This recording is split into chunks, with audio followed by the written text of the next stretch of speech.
ಇಸ್ಲಾಂ 3 ವಿಚಾರಗಳ ಆಧಾರದ ಮೇಲೆ ನಿಂತಿದೆ. ಮೊದಲನೇದು ಕುರಾನ್, ಅದು ಭಗವಂತನ ಅವತೀರ್ಣಗೊಂಡಂಥ ವಾಣಿ ಎನ್ನುವ ಹೆಸರಿನಲ್ಲಿ ಹೇಳಲ್ಪಡುತ್ತೆ.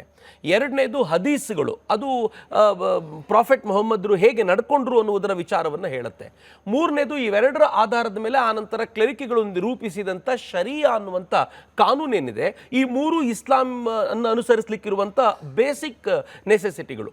ಇದರ ಆಧಾರದ ಮೇಲೆ ಒಂದೇ ಪುಸ್ತಕ ಸತ್ಯ, ಒಬ್ಬನೇ ವ್ಯಕ್ತಿ ಸತ್ಯ, ಒಂದು ದೇವರು ಮಾತ್ರ ಸತ್ಯ ಅಂತ ಹೇಳುವಂಥ ಮೂಲಭೂತವಾದ ಯಾವಾಗ ಅವ್ರ ತಲೆಯಲ್ಲಿ ಹೊಕ್ಕಿದೆಯೋ, ಈ ಮೂಲಭೂತವಾದಕ್ಕೆ ಎಲ್ಲೆಲ್ಲಿ ಧಕ್ಕೆ ಬರುತ್ತೆ ಅಂತ ಅನ್ಸುತ್ತೋ ಅಲ್ಲೆಲ್ಲವೂ ಕೂಡ ಅವ್ರು ಹೋರಾಟ ಮಾಡ್ತಾರೆ. ಆ ಹೋರಾಟದ ಹಾದಿಯಲ್ಲಿ ಅವ್ರು ನಡೆಯೋದ್ರಿಂದ ಅದು ಉಮರ್ ನಬಿ ಕೂಡ ಸೃಷ್ಟಿಯಾಗ್ತಾನೆ, ಅದರಲ್ಲಿ ಒಸಾಮಾ ಬಿನ್ ಲ್ಯಾಡನ್ ಕೂಡ ಸೃಷ್ಟಿಯಾಗ್ತಾನೆ, ಅದರಲ್ಲಿ ಕೈಗೆ ಒಂದು ಕಲ್ವಾನ್ ಕಟ್ಕೊಂಡು ಬಂದಂತ ಅವನು ಮುಂಬೈನಲ್ಲಿ ಬಾಂಬ್ ಸ್ಫೋಟಿಸಿದವನು ಸೇರ್ಕೊಳ್ತಾನೆ, ಪ್ರತಿಯೊಬ್ಬರು ಕೂಡ ಸೇರ್ಕೊಳ್ತಾರೆ. ಯಾಕೆ ಅಂತಂದ್ರೆ ಅವ್ರು ಎಲ್ಲಿಂದ ಇದನ್ನ ಪಡ್ಕೊಳ್ತಾರೋ ಆ ಸೋರ್ಸ್ನಲ್ಲೇ ಅವ್ರಿಗೆ ಇದಕ್ಕೆ ಬೇಕಾಗಿರುವಂತ ಗೈಡೆನ್ಸ್ ಇರೋದ್ರಿಂದ ಐ ಥಿಂಕ್ ನಮ್ಗೆ ಯಾವುದು ಅನುಮಾನ ಇರಬೇಕು ಅಂತಿಲ್ಲ, ಕುರಾನ್ನಿಂದ ಬಂದಿರೋದನ್ನ ಅವ್ರು ಮಾಡ್ತಾ ಇದ್ದಾರೆ ಅನ್ನೋದನ್ನ ಅರ್ಥೈಸ್ಕೊಳ್ಬಹುದು ಅಂತ ಅನ್ಸುತ್ತೆ.